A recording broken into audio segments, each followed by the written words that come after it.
L'amministrazione comunale di Agrigento, per tramite l'assessore ai lavori pubblici Gerlando Principato, comunica che è arrivato il decreto di finanziamento in data 19 novembre 2025 dell'assessorato regionale alla famiglia e alle politiche sociali,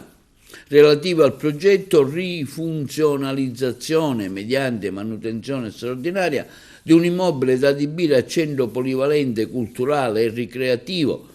finanziato nell'ambito delle misure del POC 2014-2020 nel quartiere di Fontanella di Agrigento. Si tratta di un risultato atteso da anni, frutto di un percorso complesso che premia la caparbietà dell'assessorato ai lavori pubblici del Comune di Agrigento e dei nostri uffici tecnici. Un intervento che restituisce dignità e prospettiva a un'area che negli ultimi tempi aveva mostrato segnali preoccupanti di degrado, tanto da richiedere la convocazione urgente di un incontro in prefettura con le istituzioni e i rappresentanti delle forze dell'ordine, nella quale era emersa la necessità di intervenire per mettere in sicurezza i locali ormai divenuti luogo di abbandono e di insicurezza. Il lavoro di aggiornamento progettuale e di interlocuzione istituzionale ha così consentito non solo di recuperare il finanziamento, ma anche di rendere l'intervento pienamente cantierabile. Oggi il progetto è interamente finanziato e pronto per essere avviato. L'opera